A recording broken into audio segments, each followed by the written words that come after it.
Requiem for a Dream. I see what they did there. You go back to the ship's cells to speak to the tablet's plunderer again. The first time you visited him, you had barely understood a word of what he had said. But little by little, everything seemed to start to make sense. Ever since you found the tablet, you've been having strange nightmares. Your dreams were chilling and convoluted, and it was increasingly difficult for you to distinguish them from reality. Strange events had also taken place among the crew, which were becoming more and more difficult to explain. Maybe it was the bewilderment, or the desperation to seek an answer, but whatever it was, you were standing in front of the brig door, ready to try again. Head to the man's cell. You slow down in front of his cell's force field and watch him for a few seconds in silence. The man keeps his back to you while he brushes his finger across the walls, as if he were trying to draw something. Maybe that had been a mistake. I've come back for answers. Completely quiet, he looks over his shoulder till he notices you and keeps doing his own thing. In any case, he seemed more active than the first time you spoke to him. That was a good sign. Ever since you were arrested, the crew has been acting strangely. It may be crazy, but I'm starting to think that the tablet you were holding when we caught you has something to do with it. The prisoner started scribbling on the wall in a frenzied way, so fiercely that you start to see a little blood trail following the trace of his finger. Besides, there are dreams. The man suddenly stops. He speaks to you. He whispers to you. Why do you do it? You mean the tablet? A man observes, thirsty for blood. 1,000 eyes watch, a name for something unspeakable. Haven't you seen him? At the bottom of the stars, where humanity has rested for millennia. Are you willing to sacrifice yourself? I don't understand a word you're saying. The man continues to draw frantically as his pace increases. A grain of sand within the desert, a dream without form, without importance. Past, present, and future, undisturbed, indomitable. Sleep while you dream while you sleep. Do you hear the music? Okay, this was a bad idea. The man continues to draw frantically as his pace increases. Oh wait, no, I read this. Is he just like saying the same thing? A very bad idea. He turns around, showing his face, and your heart skips a beat. The features of the man you captured have disappeared, and instead you can see a familiar female face. Her intense eyes pierce yours as she advances towards you, without ceasing to speak. This time, with the voice of Captain Scott herself. Over the vast darkness where dreams converge, there is no time, there is no life. Men and women cry, the stars have gone out, or perhaps they never existed. She gets closer and closer, being just a couple of steps away from the force field that keeps her confined. Stay away! The beginning of the whole flies fast towards the end as the flutes play, so that he does not wake up. They keep him asleep. Do you hear their music? Against all logic, she crosses the force field without suffering the slightest damage and reaches you. You're trying to move, but you're completely paralyzed. Scott puts one of her hands on your neck while she stabs you in the abdomen, and you hear her whisper, "Dreams have no form." You fall dead to the ground. Silence welcomes you, and your eyesight gets cloudy. As everything turns black, you can clearly see the figures Scott had been drawing on the walls, and distinguish 5 letters between all the symbols. Hydra. Hail? An intense breath of air resonates on the bridge as you sit up. You immediately get out of your chair and throw up the dehydrated proteins you ingested that morning. Once again, everything had been a nightmare. Lately, they were becoming too frequent, and especially vivid. All related to that damn tablet you picked up. Get back to work. Yeah, we're going a little bit crazy.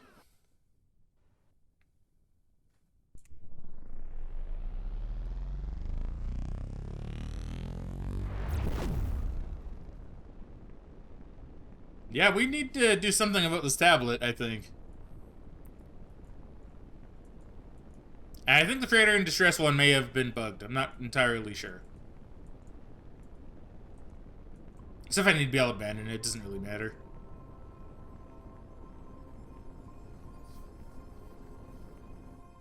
Control tower, we request permission to dock. Welcome, Captain. Dock at the assigned bay, please.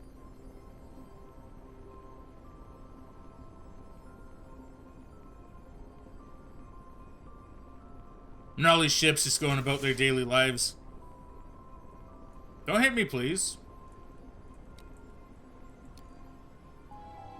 And if you're wondering why I fired a shot, I wanted to see if I could. Or if the game would, like, lock that out. Because I'm close to a space station, right?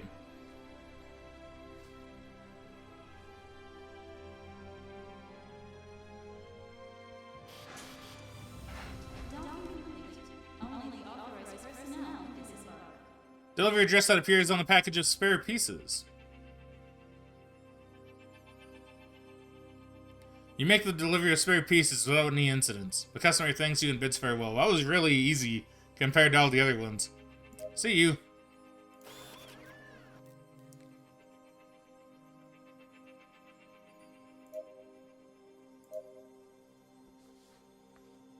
Yeah. Crew members, tasks. So look, that one is my objective, just so I know exactly where it is. Yeah, so I'm only... Yeah, so I've lost all my bad traits, so I guess I just go away after a while. That's not too bad. Well, I do have prisoners.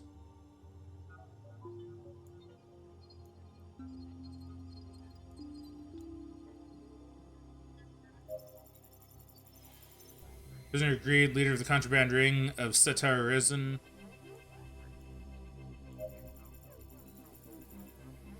I mean, do I wanna, I guess I probably should just, like, confirm the exchange. I'm not talking to him. Now let's confirm the exchange. We have Rose here, too.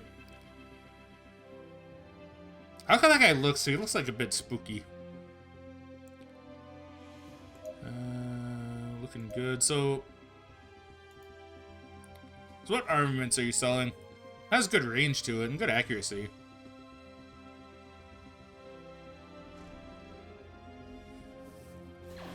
Laser cannon, huh?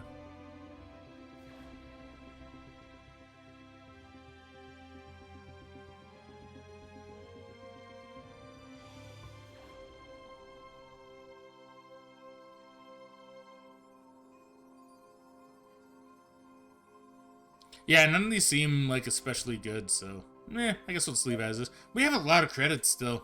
I wonder how some of the other ships are going to be look later on. Like, how expensive will they be?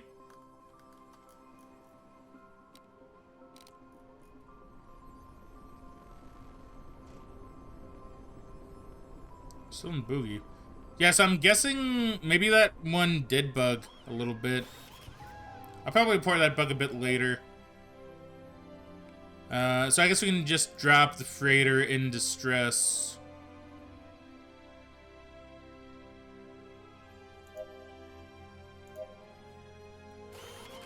Alright, so now we just have these ones then. So they're all in the same place. So see, it's interesting. So I've already played this game for like almost like what, 6 hours? Roughly. Well, if you don't want to count the tutorial, I guess it's been about 5. And I've only been through, like, the same three stars. I think this might need to be swapped to a recording game for sure. I don't see myself getting this done, with any speed. Captain. I hope you didn't have any setbacks on your journey here. All of our missions have setbacks, sir. In fact, I must speak with you in private. The War Council will be held in a few hours. Whatever it is, we'll have to wait. Land immediately and take care of everything before the council. Okay. First, I want to go to the city beat those first. Or do I want to hit up the Allied station? I mean, it's right here. I might as well look it up. See what's up. Oh. We have another crazy incident. You're running a combat simulation to train your crew. The onboard computer has prepared a simulated battle against the children of the sun. The scenario isn't looking too good. We're alone against 3 powerful children ships. The tension on the bridge is palpable, and all crew members do what they can to defeat the enemy. But you finally succumb to a direct impact on the engines that destroys your ship. You speak with your crew members. Focus on aiming.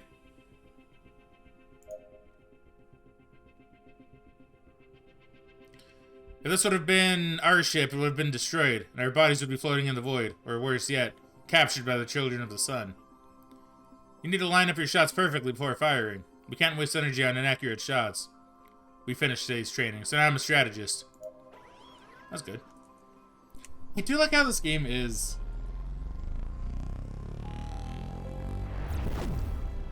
Yeah, even if this game is too long to be like a stream game, it's definitely being recorded and put it up on YouTube. I'm at least gonna do like probably one more stream of this before we do the other poll. Though, so don't worry. Public ship requesting docking permission, please. We're not gonna be dropping this from the stream schedule quite yet. Dock at the assigned bay, please.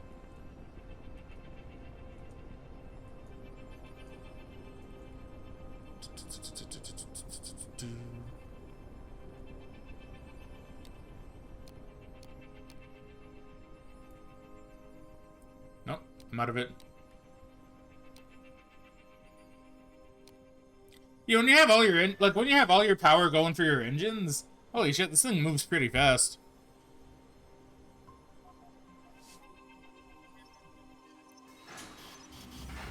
Ooh, the arcade.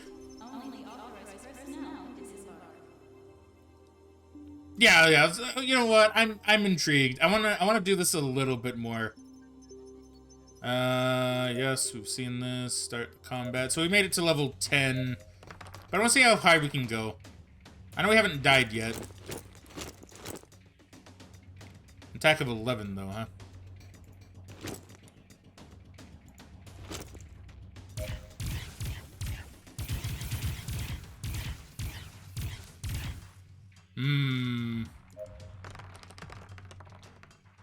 Okay, this is fine. This is fine.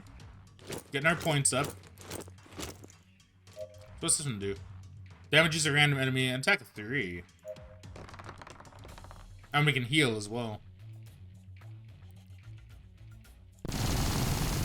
Wow. Okay, that's pretty good. And then we'll do pew.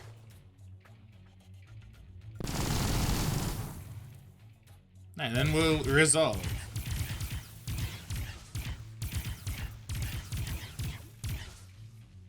Okay, not bad, not bad.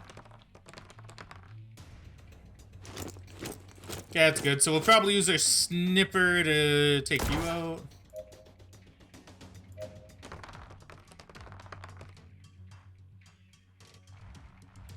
And we'll go brr, brr. And yeah, I should be able to resolve this roll no problem.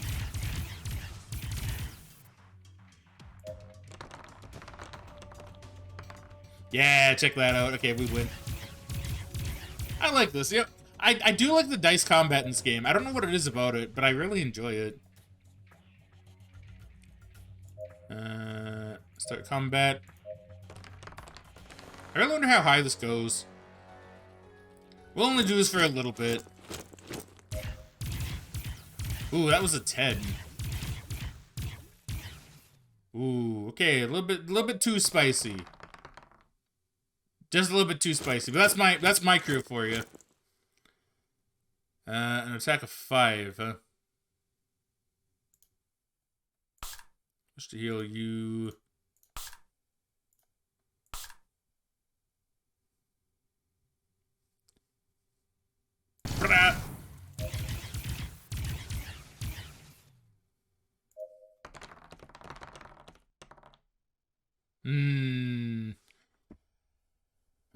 Okay, so we're gonna do boom.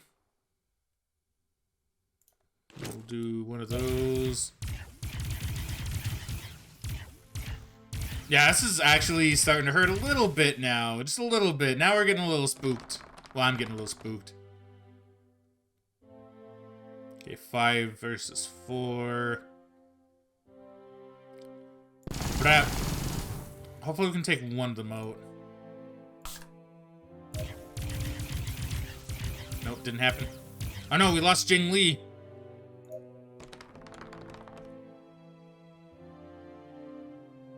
That's good. We'll do... take you out. Top you up.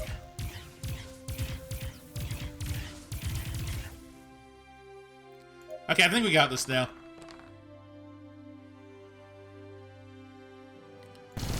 Doing Brap, just for good measure.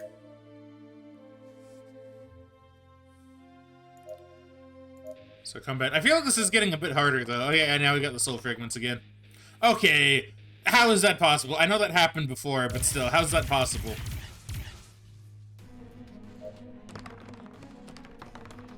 Oh, we're getting the god rolls again. Nice.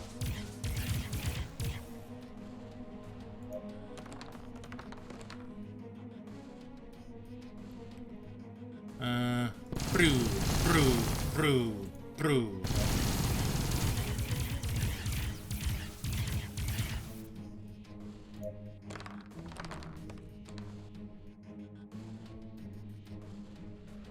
Yeah, cool. I think we beat God again. Nice.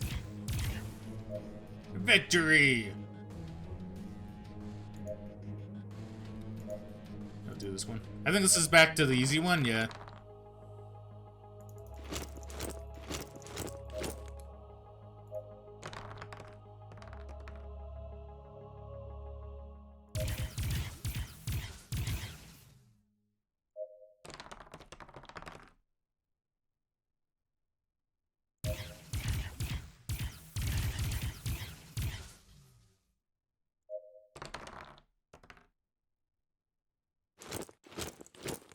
Okay, we'll just kill them with our guns. There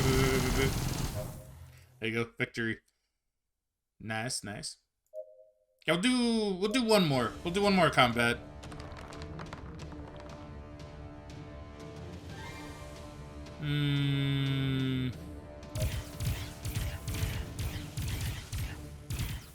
Okay, I'd actually targeted the mercenary sniper, which I really, really wanted.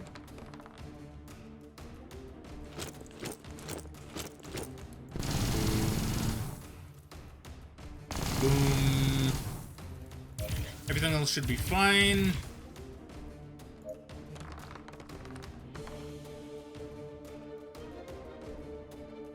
Yeah, I think we just win. Yep. The perfect amount. Perfect roll. Why is this why is this actually, like, really nice? I still don't know if there's a purpose to playing this. I know it said there is, but I don't know what level I need to get it to. Yay, it's a commercial zone. So what do we have? We got some perps. Does my ship have, like, purples? This one does. Oh, no, I do. Yeah.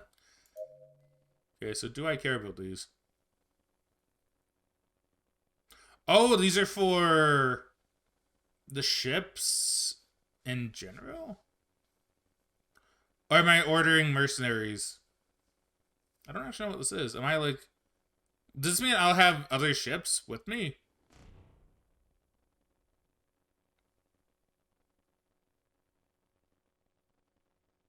It might. I actually don't know, because I know it says mercenaries, but I guess I never thought about it. Like, it's not mercenary crew, is it? I'm bringing along other ships. That might be it. Okay, that's kind of cool. Well, I'm not going to spend that yet, because I like having money. I won't do that quite yet. What's this one? No, this is gold. Oh, it's a repair kit.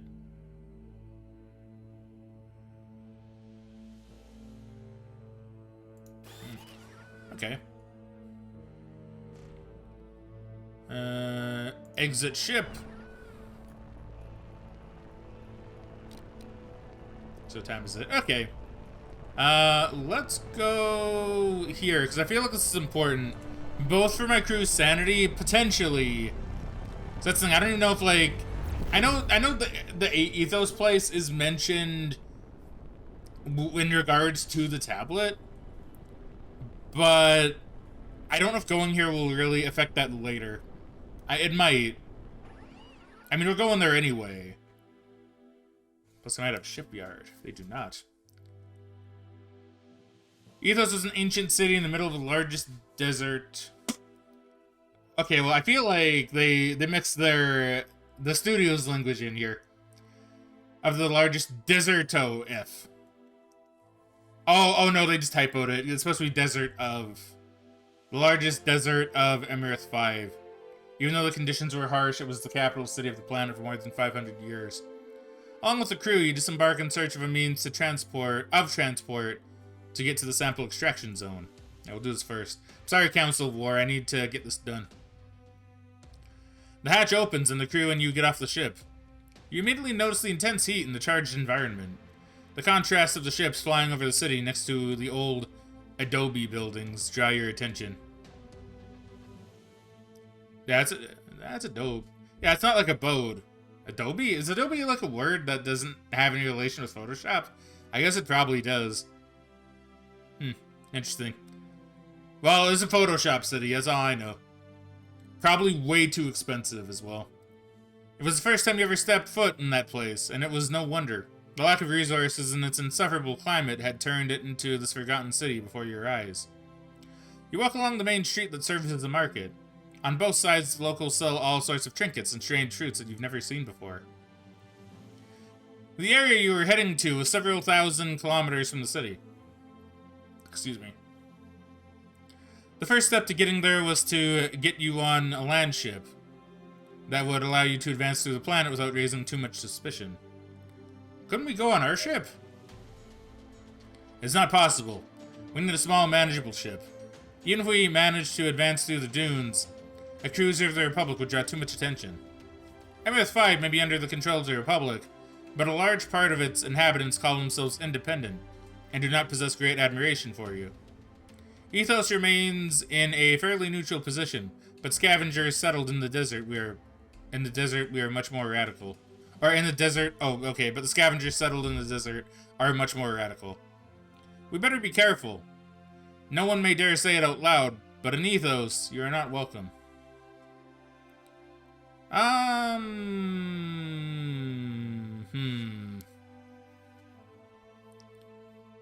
Scavengers? They survive in the desert thanks to the assault of commercial shipment. Kidnappings, extortion. So to speak, they are desert pirates. We found a group that identified you as members of the Republic. I don't know what they would be capable of, but don't expect a welcome party. I thought this was the first time you visited Ethos. You go out to one of the main streets. Oh, okay. I did click the one I wanted to, right? It probably just forwards you here anyway. You go out to one of the main streets where the crowd is concentrated by the stalls that occupy both sides of the street. In them, the vendors offer trinkets and strange fruits with a loud voice. You watch people closely as you continue to advance until a group of children swirl around you. A captain of the Republic. Tell me, do you have any weapons? You don't look like you've killed anyone. Ouch, says Rose. You look at the doctor who puts her hands on her hips indignantly. Oh, what, she got attacked? No, I guess she didn't. Oh, no, she's just like, ouch. Oh, she's like, ouch, I guess. Okay. Puts her hands on her hips indignantly. I thought, like, she got hurt. That's why I thought it said get out of here. So, no, let's get out of here. Hey, little ones, we're looking for someone with a spaceship. One of them approaches you and points a finger to the sky. You smile at him and say, that's right, we need a ship to cross the desert. You look up following the finger when a bucket of water overturned from the top of the street drenches you. The children run away immediately as they mock you and shout all manner of insults. Son of a... After drying up a little, you continue the journey. Crew member Cooper. We're wasting time. Many of these people could not even afford the engine of a ship. Dr. Rose. We should go to the wealthiest neighborhoods. Luckily, I downloaded a map to my terminal before I left the ship. The doctor takes her hand to one of the side bags and raises her eyes completely pale. What is it? My terminal. It's gone. The young woman takes off her bag and puts her hand in it by taking it out. Okay, wait. You don't think that's water? Well, we can hope. The young woman takes off her bag and puts her hand in it by taking it out by the huge tear from her bottom. Oh. No, my ID, the terminal. I had everything in my bag. The children.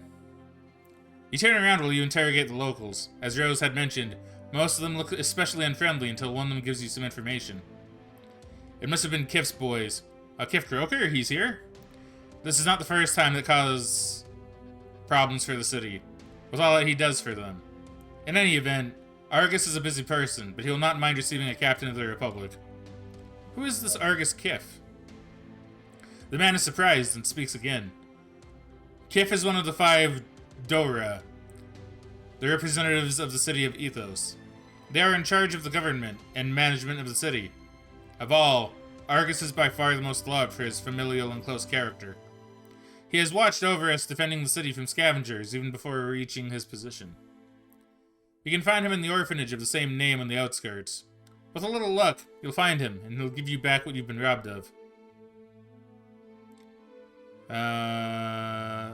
Again, what's it gonna be, like scavengers?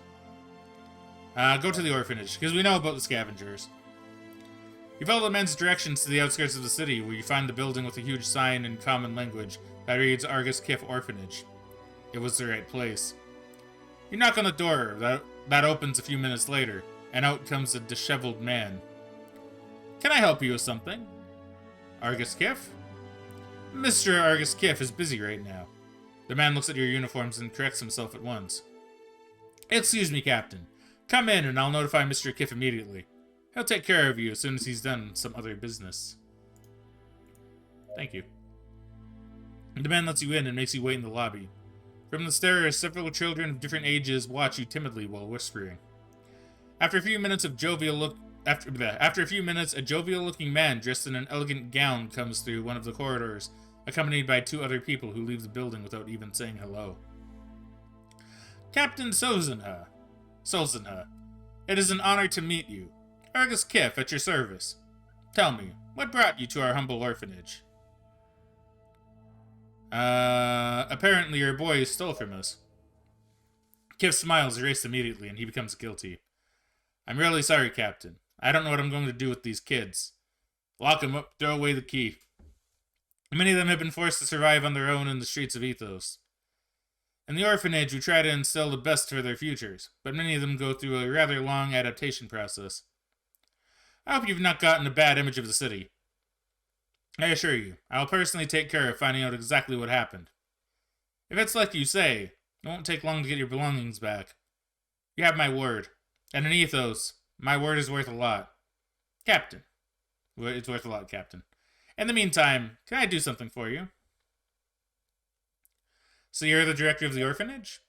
That's right. As one of the 5 Doras of the city of Ethos, I owe myself to the city, and what is more important to our future than the youth of tomorrow. True. Many of these kids' stories would make you cry at night, Captain Solzenha. Giving them shelter and an education is the least we can do for them. Just gonna have myself a quick sip.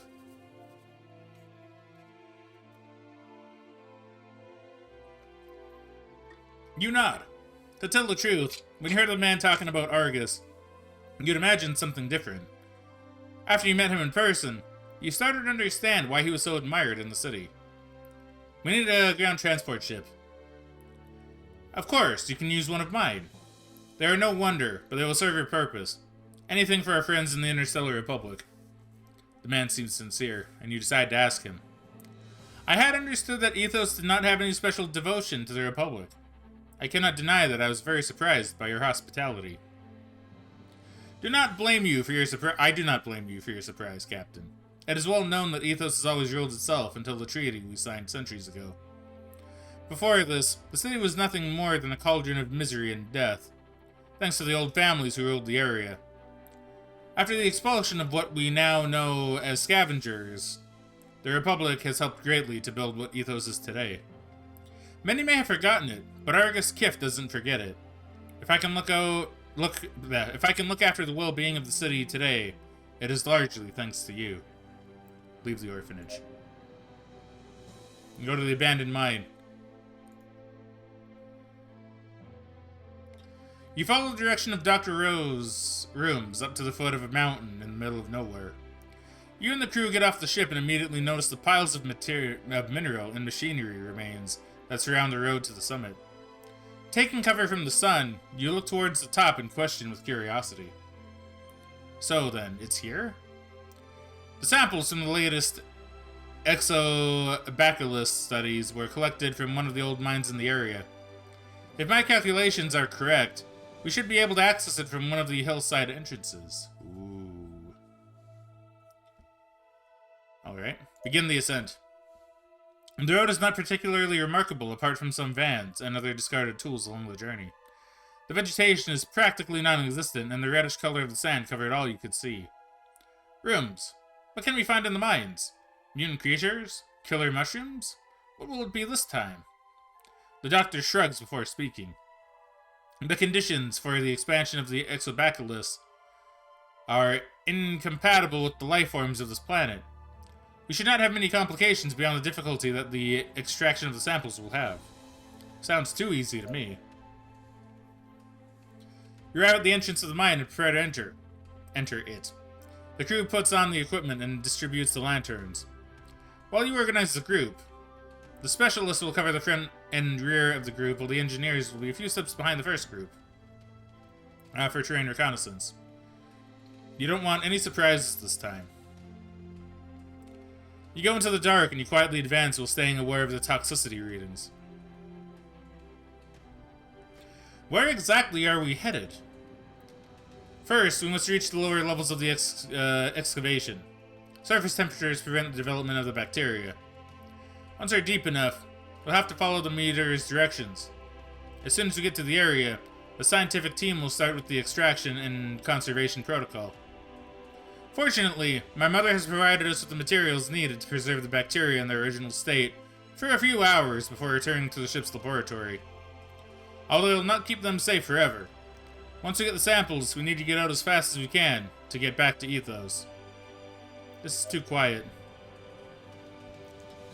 You press the button and you listen to the small elevator engine running. Suddenly, an intermittent sound followed by a big snap resounds in the room as the elevator falls through the void for a few seconds, causing a huge noise when it crashes.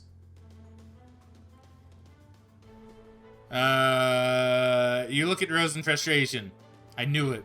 It was too simple to be true. Being the only route accessible to the lower levels, you'll have to descend down the elevator shaft. Well, I mean, I get 2 dice rolls. I think I can do it. I think we can prepare the engineering crew for this. I got 2 1s. Oof. Okay, that's, a little bit scary, I'm not gonna lie. Without any preparation, you adjust the ropes to hang off and begin the descent. The fall into the void was several meters, which would be without a doubt a fatal blow, due to the darkness, despite your lanterns, as well as how slippery the wall was. They make the task even more difficult if it fits. As you descend, you hear Rose's cry as man, I'm having so much trouble talking now. Maybe I am a little bit tired from today, or from last night. Because I did get a good sleep, but admittedly, even after I woke up today, I still did feel a little worn out. I think I have been losing sleep lately. And I think maybe it is starting to catch up to me a little bit. Because I feel like I'm stumbling over my words a lot more today. It's okay, I'll get good sleep over the weekend. It's fine. As you descend, you hear Rose's cry as several stones fall into the void, hitting some crew members. You immediately ask, "Are you alright?" Rose Room says, "One of the stones gave way, Captain. I'm fine." You sigh relieved while the rest of the crew and you touch the ground. So, Esther is wounded. Check the lower level. Although the mine looked old, the condition of the beams was not as bad as could be expected. The atmosphere was much more charged than at the top level, and a foul smell covered the environment. But despite that, there seemed to be no sign of landslides, which was a very good sign. Once you're united, you follow the path while Rose continues to give directions according to her apparatus readings. As you move on, the smell becomes more and more unbearable, and the ground seems to change. Where previously you only found a few forks in the path, the road seems to become more and more labyrinthine. So, what's the rule? You always go left? I think that's the rule. The corridors are increasingly irregular, and in some of them you can find no traces of the holding beams. Despite this, there are no visible signs of recent landslides, which is a good sign. Turn left. Once again, you end up in a small circular room with 3 corridors. The crew looks at you, waiting for an answer. You confront Rose. "I thought you knew the way, Rose." "The readings are not entirely accurate, Captain. I detect signs in the vicinity, but it's impossible to trace an exact path. I thought with a copy of the original blueprints we could locate the accesses, but the documents seem to be pretty outdated." Turn left. You finally get to a long corridor without... Well, I mean, I guess it worked. Without bifurcations? The smell is more intense than in any other corridor, and many of the crew suffer some retching. You decide to ask Rose, "What's that fucking smell?" Well, he actually swore. Wow, jeez. Did they swear earlier? I think they might have. I'm not entirely sure, but it looks like we're close to the source of Exobacillus. The meters do not indicate toxicity, although perhaps you should put on the masks. The crew obeys immediately. Let's keep going forward. You continue as Rose gives directions through the mask communicator, when you notice something small and elongated on her shoulder. The woman notices your hand removing the little bug and turns scared. "Don't scare me, Captain. Before she finishes the sentence, another centipede falls. I talked last time about how much I hate centipedes. Another centipede falls from the roof of the tunnel between the two. What the hell? You direct the beam of your sunlight to the ceiling while you and Rose raise your eyes before a chill runs through your back.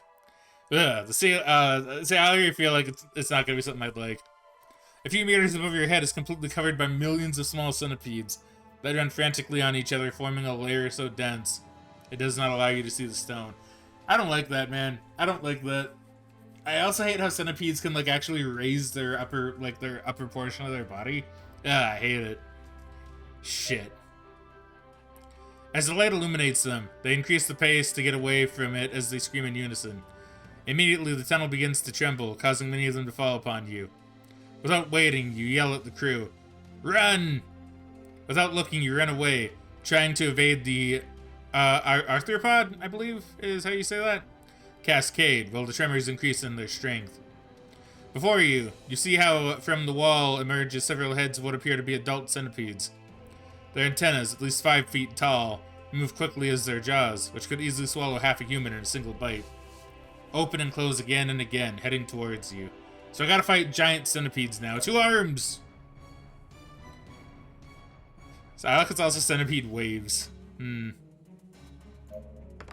Let's hope for the best. Okay, well, already this is looking pretty good.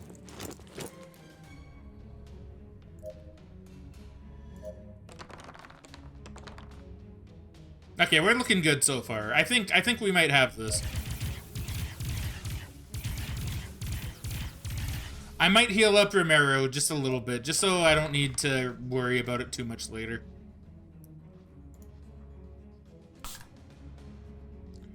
Yeah, we can just killed him.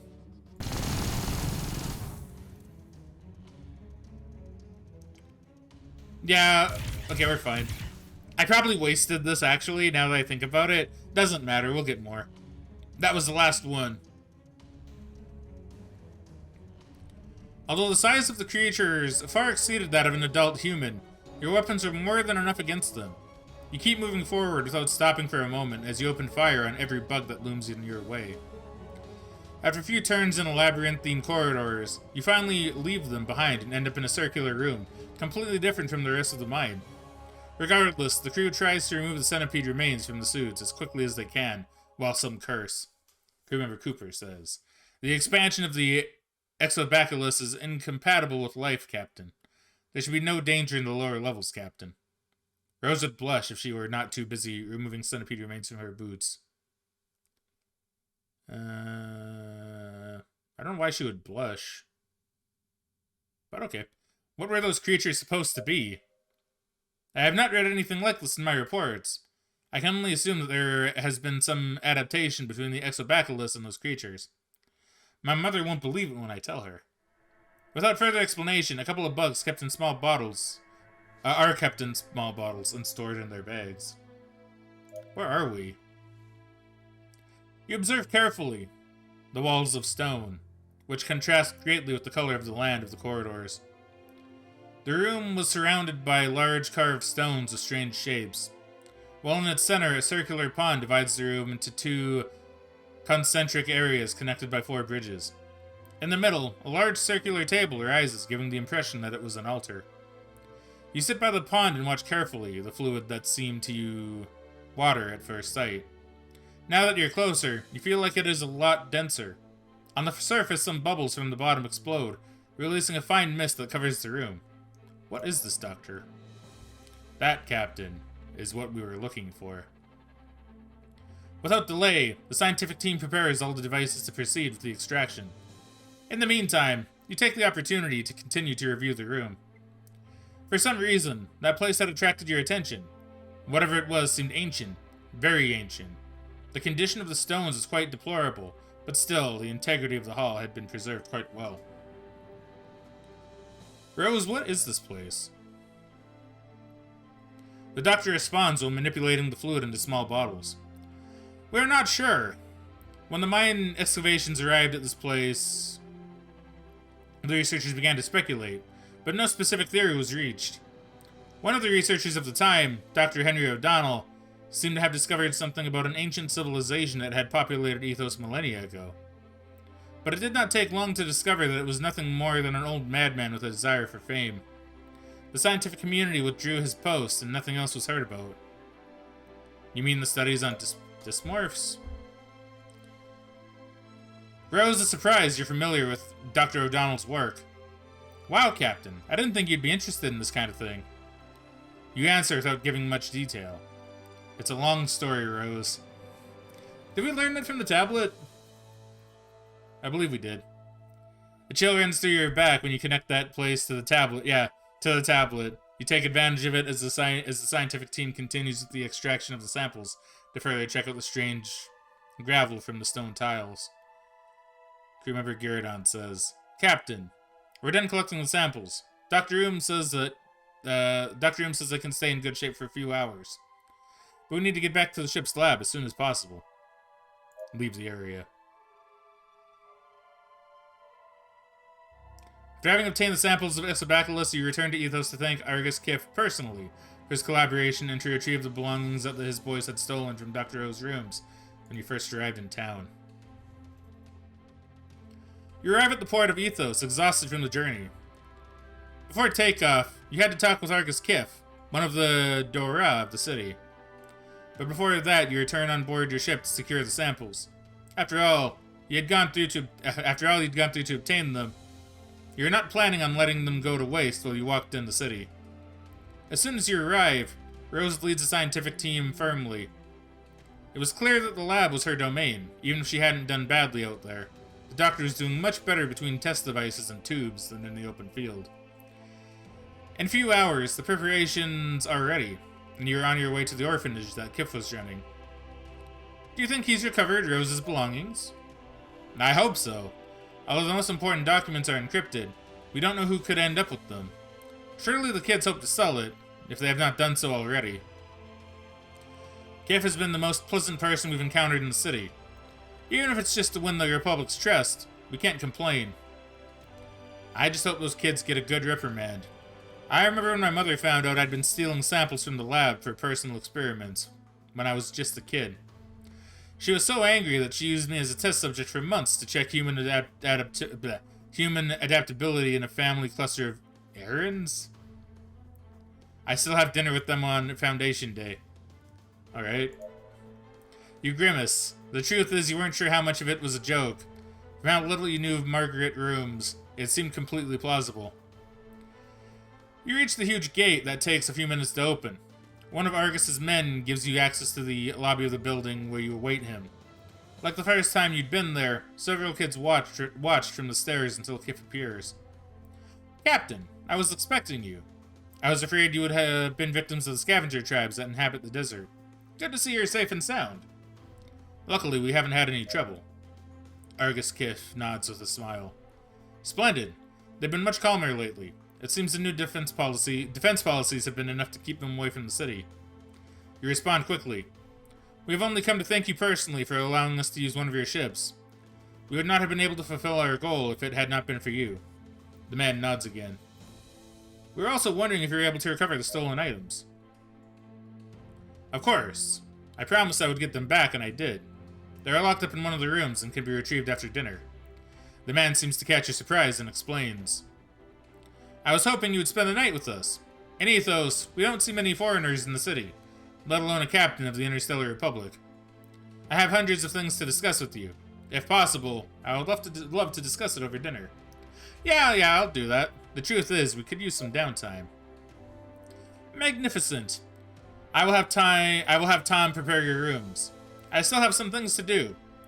We'll meet in the dining room in a little while, in a little while. Take the time to settle in. If you wish, you can use the community bathroom.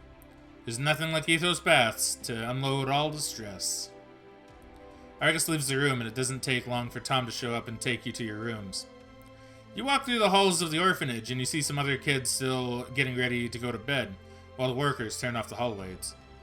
You do a great job for these kids, Tom. Kif has always been like this. We both grew up in this neighborhood in absolute poverty. I remember perfectly the first time I saw him, and he swore to me that he would change things. At the time, I just thought he was nothing more than a cocky boy, but over the years, he's proven me wrong. He has been the first Dora in the history of Ethos without noble blood, and since he came to power, Ethos has been better than ever. You keep thinking while you listen to Tom's story. The rooms are on the highest floor, while the residents of the orphanage were grouped into large rooms on the lower levels. This floor had much smaller rooms for personal use. They may not be palace rooms, but compared with the cabins of a ship of war, they were not bad. After leaving your things in the rooms, you head to the common bathroom to relax for a while. Yeah, we'll go take a bath. Public baths were a tradition on Ethos. Although a few foreigners have been able to go to one, they were just as you had imagined. The showers, lined up, occupy the entire length of one of the walls. While in the middle, a small ceramic swimming pool about to overflow invites you to step in. The crew is divided by sex to go to their respective bathroom, and after a shower, you get in the water. Despite the smell of moisture and the room's damage, the water temperature allows you to disconnect for a few minutes. It was a good idea to stay, Captain. I don't remember the last time we could take a bath. Yeah, I don't remember either. Kind of same, because I mostly have showers now. I'm pretty tall, and most bathtubs don't really like tall people that much. Or at least the ones in most of the homes I've been in don't. You think deeply, but you can't remember. It's amazing. With both everything we've seen, it's easy to forget that there are still good people around the galaxy. It is clear that their hospitality is only because we are part of the Republic. Yet it is gratifying that this time we are not shot for it. You nod. Brown was right.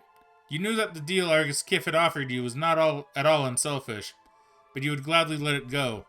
After all, it was he who had treated you the best in the whole city. Don't get used to it. In the morning, we take off again. For a while, you keep talking carefree until it's time to come down for dinner. You dry up and go back to your rooms and change into the clothes Kif has given you. The entire crew meets in the hallway, and you all go down together towards the dining room. You enter the dining room. The orphanage dining room was occupied by long tables distributed throughout the living room, with a capacity for at least several dozen children. At the head of them was Argus. At the head of one of them, Argus waits for you until he sees you come in, and gets up to greet you. Good evening, Captain. I hope you guys got some rest before dinner. Here are Dr. Rose's belongings, as promised. It didn't take long to find them inside one of the boys' beds. It was enough to threaten him with expulsion to tell us who had been his accomplices. None of them will ever taste candy again until the day they walk out this door. Oh, that's evil. That's mean. I appreciate it, Kif. Although I would like the boys to personally apologize to us. Kif's mood changes and he looks at you waiting for an answer. If possible, we would appreciate it. Surprised, Argus orders Tom to wake up the boys, who go down to the dining room immediately. These boys were responsible for the robbery. What do you have to say? Sorry, Rose. It was not our intention to bother you. If we had known you were friends with Mr. Kif, we would never have... Argus calls out the boy, speaking by name, and he immediately rectifies. We will not do it again. Accept our apologies. Look at Rose. The doctor agrees. It is enough. Luke, Rock, Dwayne himself? Darrow, get back to your rooms immediately. You should have been in bed a while ago. The boys lower their heads in retreat. Don't be too hard on them. Deep down, they're good kids. Anyway, let's forget about this mess and enjoy dinner. I thought the situation deserved it, and I personally managed to get the most representative dishes in the city. I hope they are to your liking. Very kind of you. The dinner is quiet, as Argus explains his history and future plans further. No wonder that man was so interested in you staying. During the evening, He consults you on interplanetary politics and the Interstellar Republic, showing particular interest in its active participation in city politics. As I told you, Ethos finds herself in a deep depression. Our political system is archaic and its people more concerned with maintaining their outdated way of life, refuse to look to the future. The introduction of a one-man system supported by the Republic would foster different sectors, generating the development that we so badly need. While the crew continues to speak, they cover up the yawns subtly. That had become a diplomatic dinner. As a courtesy, you keep listening to Argus' speech while you watch Rose keep quiet all throughout dinner. Okay, I think it's bedtime. Argus says goodbye to you and leaves the room with Tom. You go up to the floor of your rooms next to the crew, and after a little chat, you're all going to bed. Good night.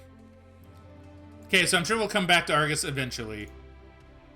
But for now, we exit. Oh, never mind. I was gonna say, is that the end of it? I guess not. As soon as you get into bed, you're sound asleep. Until that moment, you weren't aware of how tired you were. Although the room was no big deal, the bed welcomes you as if you haven't slept for days. A noise coming from the door wakes you up, and you get up to open it, still half asleep. Immediately, Dr. Rose Rooms enters the room. That's such a weird... The fact that she's Rose Rooms is, and then it has the word room here is like... Excuse me, it hurts my head to a degree. Closing the door in her wake. Sorry to wake you, Captain, but there's something that worries me. What is it? Do you remember the kids who apologized to us at dinner? You nod. Those kids weren't the ones who stole from us when we got to town. You frown, surprised. Are you sure? I certainly am. I have an exceptional memory, I assure you. I've never seen those boys in my entire life. I don't reason Argus would have to fool us, but everyone was lying. You ponder for a while. Something is fishy. We'll go take a look. You get dressed before you leave the room with Rose to inspect the area. It was probably nothing, but the doctor seemed pretty upset. You take a walk to prove that there was nothing suspicious and go back to the room to sleep for the rest of the night. The orphanage is in complete silence as you go down the hallways. Apparently, Argus had returned home after dinner, leaving this Tom in charge of everything. After touring the kids' floors, you go down to the ground floor and keep inspecting the rooms.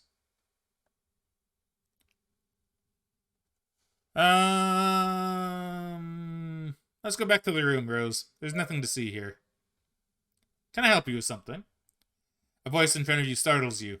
From the shadows of one of the corridors comes Tom, who approaches you with a smile.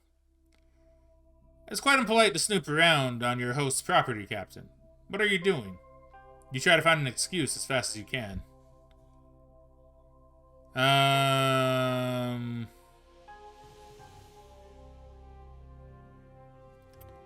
Looking for Argus. I guess his name is Argus Kiff, huh?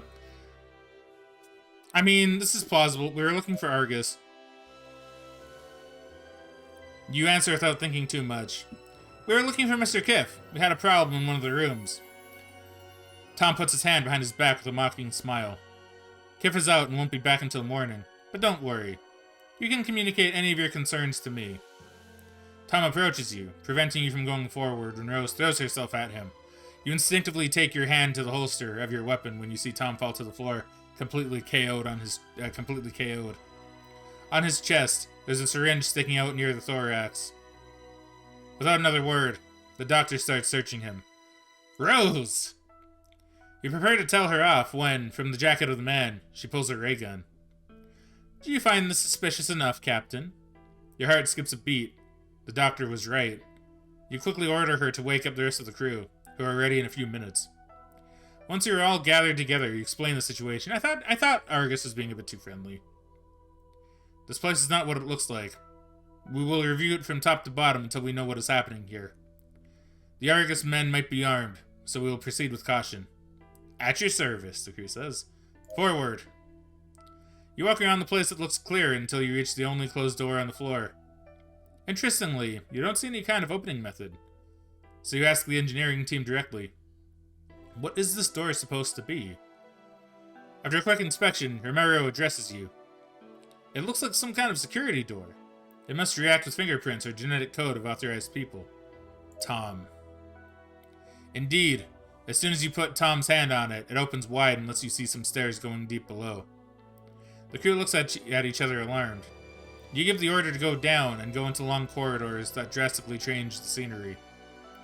Looking more like some kind of factory or industrial building. You look at one of the main corridors where you see two armed men guarding a hatch behind their backs. After reviewing the other rooms, it seems that it is the only possible way.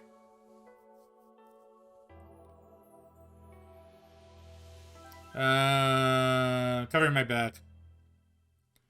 You go out into the hall with your hands up and immediately the guard points at you. Calm down, guys. I have been sent by Argus.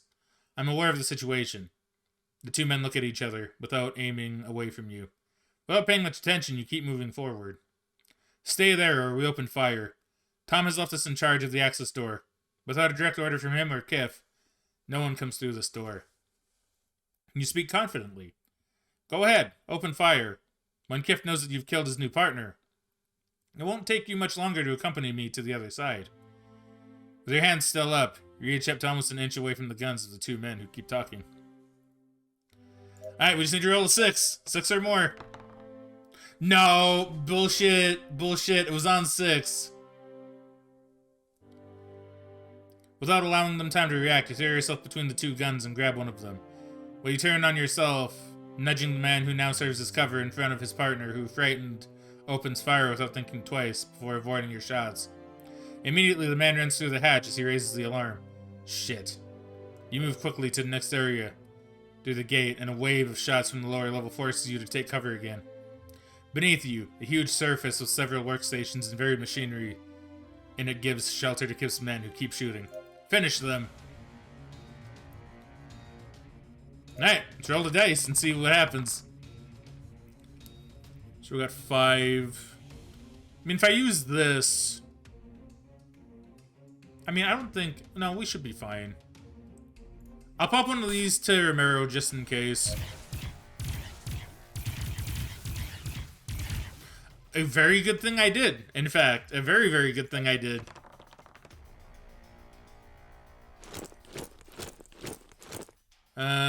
Okay, we'll give another 2 to Romero.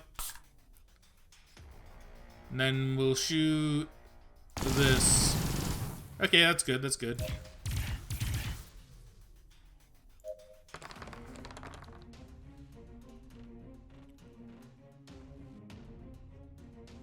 I think that's good. 1, 2, 3, 4, 5, 6, 7, 8, 9, 10, yeah.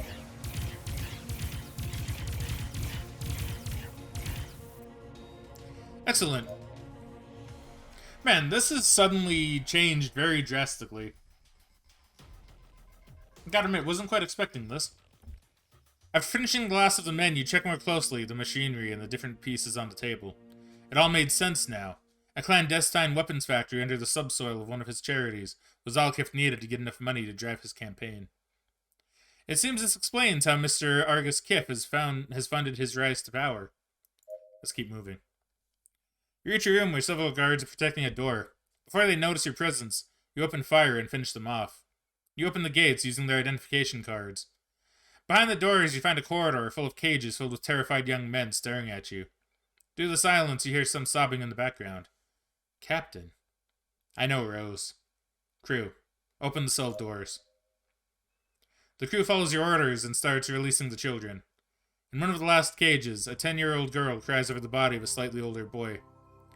He seems to have died from the blows he has received. Rose rooms, and a muffled voice addresses you. They are 2 of the children we met. They are 2 of the kids we met when we arrived in the city. The little girl I was gonna say, I knew one of them was a girl. I don't know why. Yeah. Refuses to leave and does her best to stay next to the body. Here, dear. This will make you feel much better. To your surprise, the little girl remains calm while Rose sticks a small patch on one of her little hands. In a few minutes, she falls asleep. We must get the children out of here. So we stumbled across someone who's using child slave labor. You take the girl in your arms, and followed by the prisoners, you go back from where you came to the top floor. The crew wakes up the rest of the children from the orphanage, and while Rose interrogates them, you plan with the rest of the crew.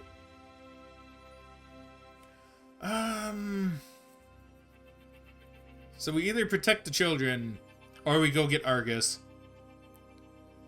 I feel like we can get Argus another day, but I feel like if we protect the children... I feel like protecting the children makes more sense. Because in theory, we can always get Argus later.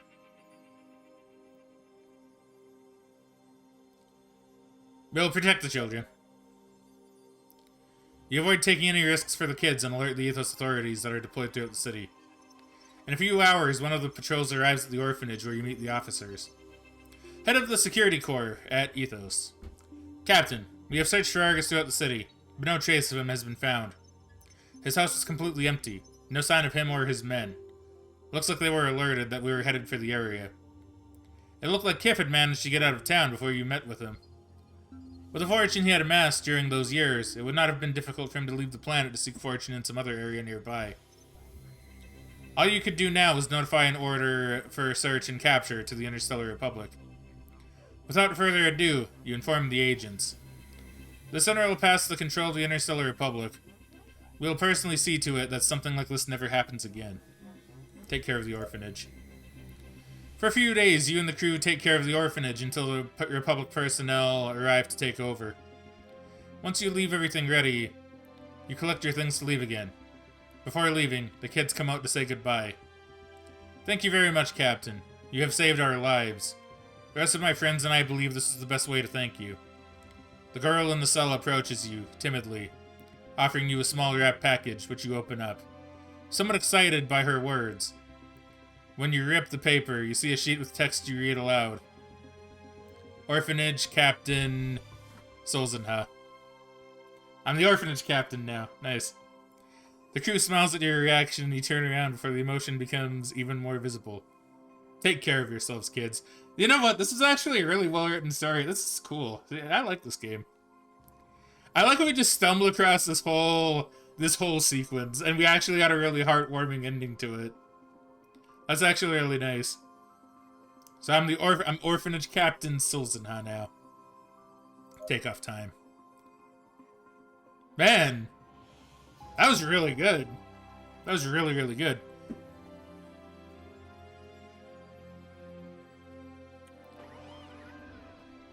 Okay, so we exited, but I'm exiting because, unfortunately, I need to save the game. And, stop. Yeah, I guess we'll just call this one Council of War, I guess.